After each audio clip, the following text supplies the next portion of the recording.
ഈ നിൽക്കുന്ന ഈ വീട്ടില് സെപ്റ്റി ടാങ്ക് 2-3 പ്രാവശ്യം ക്ലീൻ ചെയ്യേണ്ടി വന്നു. അതും അടുപ്പിച്ചാണ് ക്ലീൻ ചെയ്യേണ്ടി വന്നത്.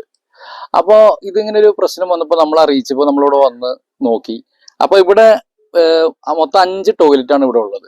ഈ 5 ടോയ്ലറ്റും താഴെ 3, ഗ്രൗണ്ട് ഫ്ലോറിൽ 3 എണ്ണവും മുകളിലെ നിലയിൽ 2 ടോയ്ലറ്റും ഉണ്ട്. ഇവിടെ ഒരു 7 മെമ്പേഴ്സാണ് ഉള്ളത്. അപ്പോൾ ഇതെന്താന്നുള്ളത് നമ്മൾ ഇങ്ങനെ അടിക്കടി വരാനുള്ള കാരണം ഒന്ന് ചെക്ക് ചെയ്തപ്പോൾ നമ്മൾ ആദ്യം തന്നെ ഇവരൊരു ടോയ്ലറ്റ് ക്ലീനിങ്ങിന്റെ ഒരു സിസ്റ്റം നോക്കി. ടോയ്ലറ്റ് ക്ലീനിങ്ങിന്റെ സിസ്റ്റം നോക്കിയപ്പോൾ അതിന് മുമ്പ് ഒരു കാര്യം കൂടി ഉണ്ടായി. നമ്മൾ ഓവർഫ്ലോ ടാങ്കിന്റെ പ്രോബ്ലം ആണോ എന്നുള്ളത് നോക്കി. അപ്പോൾ ഓവർഫ്ലോ ടാങ്കിന്റെ പ്രോബ്ലം അല്ല വന്നിരിക്കുന്നത്. അപ്പോൾ നേരെ നമ്മൾ അടുത്ത സെക്ഷൻ നോക്കിയത് ഇവിടെ ടോയ്ലറ്റ് ക്ലീൻ ചെയ്തേക്കണതിന്റെ ഒരു എങ്ങനെയാണ് ചെയ്യുന്നത് നോക്കിയത്. അപ്പോൾ മിക്കവാറും ചെയ്തിരിക്കുന്നത് ഈ ബ്ലീച്ചിങ് പൗഡറുകൾ ആണ് മിക്ക പ്രാവശ്യം ഇവർ യൂസ് ചെയ്യാറുള്ളത്. ചില സമയങ്ങളിലുള്ള അല്ലാണ്ടുള്ള ടോയ്ലറ്റ് ക്ലീനർ ആണെങ്കിൽ ഹെവി ഡ്യൂട്ടി ടോയ്ലറ്റ് ക്ലീനേഴ്സ് ആണ്, അതായത് ആസിഡ് കണ്ടന്റ് കൂടുതലായിരിക്കും.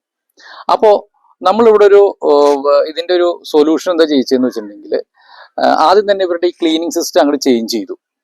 ഈ ഇപ്പൊ നിലവിൽ അവർ ഉപയോഗിച്ചുകൊണ്ടിരിക്കുന്ന എല്ലാ ടോയ്ലറ്റ് ക്ലീനേഴ്സും മാറ്റി വെച്ച ശേഷം നമ്മൾ ആദ്യം തന്നെ ഒരു ബാക്ടീരിയ ട്രീറ്റ്മെന്റ് കൊടുത്തു, നമ്മുടെ അനാറോബിക് ബാക്ടീരിയ ട്രീറ്റ്മെന്റ്. അതിനുശേഷം അതിനെ സപ്പോർട്ട് ചെയ്യാനായിട്ടുള്ള ഒരു ടോയ്ലറ്റ് ക്ലീനർ കണ്ടോ, അതായത് ആസിഡ് ഫ്രീ ആയിട്ടുള്ള ഒരു ടോയ്ലറ്റ് ക്ലീനറാണ് കൊടുത്തത്. അപ്പൊ ഇവിടെ ഒരു പ്രോബ്ലം ഉണ്ടായത് എന്താണെന്ന് വെച്ചിട്ടുണ്ടെങ്കിൽ ആസിഡ് കണ്ടന്റ് കൂടുതലുള്ള ടോയ്ലറ്റ് ക്ലീനറാണ് ഇവർ യൂസ് ചെയ്തത്. അതാണ് അവർക്ക് പ്രശ്നം പറ്റിപ്പോയത്. അപ്പൊ അതുകൊണ്ട് നമ്മൾ ഇവിടെ കൊടുക്കുന്ന സൊല്യൂഷൻ എന്ന് വെച്ചിട്ടുണ്ടെങ്കിൽ ഈ ബാക്ടീരിയനെ സപ്പോർട്ട് ചെയ്യുന്ന ആസിഡ് ഫ്രീ ആയിട്ടുള്ള ഒരു ടോയ്ലറ്റ് ക്ലീനറാണ് നമ്മളിവിടെ കൊടുത്തത്. ഇത് കണ്ടല്ലോ അല്ലെ. അപ്പോൾ ഈ ടോയ്ലറ്റ് ക്ലീനർ യൂസ് ചെയ്താൽ എന്താ ഗുണം എന്ന് വെച്ചിട്ടുണ്ടെങ്കിൽ, ഒന്ന്, ഇത് ബാക്ടീരിയയുടെ ഗ്രോത്തിനെ വലിയ രീതിയിൽ എഫക്ട് ചെയ്യില്ല. കാരണം ആസിഡ് കണ്ടന്റ് ഇല്ലാത്തതിനാൽ ഇത് ബാക്ടീരിയയുടെ ഗ്രോത്തിനെ ഒരു കാരണവശാലും എഫക്ട് ചെയ്യാൻ സാധ്യത കുറവാണ്.